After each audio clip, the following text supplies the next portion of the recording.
So next step. Now let's just say this is pretty plain, right? There's nothing really going on here. I want some content to show here, like a page, like a HTML page, let's just say. So what would that need? A HTML file, obviously.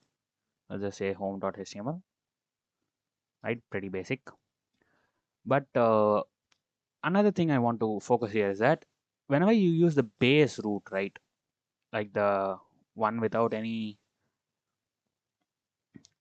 adjectives to it or other additions to it, then that root generally has a HTML file called index.html if you're going to host something there, right? Index refers to the base HTML page, right? So we'll just name it index as well. This is again one of the general naming conventions. So once we do that, let's just get some bare bones code here. So again, these are called emmet abbreviations. You can just type an exclamation mark and press enter and you'll get the basic HTML code here, right? Then our next step would be, let's just say I want to say hi in terms of heading. So I'm not sure if you guys are aware of this, but HTML has different types of tags and different tags refer to different things. So if you have attended the session, you would know. Um, as you know, H1 means just large text, right? I'll just say hello because there's nothing much going on right now. So nothing really happened, like kind of an oversight on my part because didn't really connect it here. So right, next what we need is something called templates, right? So what this is a folder, right? I just made it here with a new folder. What this does is that whenever there's a Python file along with the templates file and you have Flask in it, the Flask will know that this templates folder has to be loaded in as well. So this is like an inbuilt mechanism. Okay. And this templates will hold our index.html. Okay. Next step would be to import render template, right? So render template is again another function which you're going to use right now. And in this hello world, instead of returning hello world again, I'll instead render the template and return that. So in render template, I use index.html, which is the file name. And this particular line of code, what it will do is that it will take this code, it will render it, and then use it as the base for this base root, right? So whenever I open this root, this particular file will open. So again, we can see this in action. You can see hello here. So as you can see, this particular hello was printed here, right? Again, this is kind of plain right now. So let's just add some more stuff, right? Let's just add another heading. Why not? I'll just write my name, I guess. Hello, Aditya. Right now, what we can see is that whenever I reload this page, the content will also get reloaded. Oh, by the way, I have autosave on, so all changes I made get all automatically saved here. So you might want to turn that on as well if you want to do it, or if you can't, you can also choose not to do it. You can just save it manually, like control save, and then reload. It will reload itself. Okay. So if you want to, you can also turn on this autosave. Right. Side note right there. So now we know how to bring in HTML pages.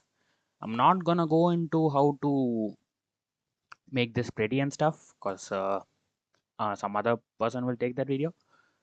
Let's just focus on connecting some pages, right? So first of all, let's say I want to add some CSS. So the general way to do this, you'll know there are three types of styling, right? I could just add the style here and be done with it. That will work. So internal and inline CSS are pretty straightforward here. You don't need to change anything. But external CSS, well, that's kind of different. So to keep files or rather other type of files, right? Templates folder should only contain the templates file. Okay, the templates, that is the HTML files. Other content should be stored in another folder, and that folder is called static. Okay, similar to templates, static is also uh, kind of a general name, right? All the other stuff like images, voice files, videos, all of them go inside static. So let's just say I'll just write style.css here, right? It's just a general name. So this CSS will contain whatever I want to write here. I'll just say padding 0 and a margin 0. So if this works, then this particular margin will disappear, right? Not dot, that's start. See how exactly we connect our files together, and also the front end and the back end, right? Jinja is a templating language. Okay, it lets you connect your parts of your front end and back end together. Okay, so you can see some of it right here. So let's just focus on URL for right now, because it's one of the most used ones. We also have some other syntaxes in Jinja. You can explore those if you want, but I will only cover URL for, because that's the main ones which you need to transfer data between sites, right? So what exactly URL for does is that I talked about packaging, right? How code comes in packages. Similar to that, when your Flask works, it packages this stuff and sends it to the front end, or rather the browser. So what this URL for does is tells the browser where to look for certain things, right? In this case, for styles.css. Okay, style.css. So we can see that it's inside the static folder and its file name is style.css. So I'll just write URL for static. Now this only works this straightforwardly because static is a fixed name.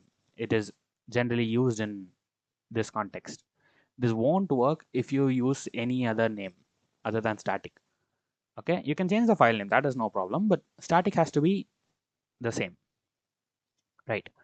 So as I told you, this URL for tells the browser where to find this style.css, because it may not be in the same structure as it is followed here, but the static folder will still remain, so it can find it through that link. Just change this to yellow, let's just say. Very weird color, but then I get yellow, right? So now we know that the styles file is connected to the index file.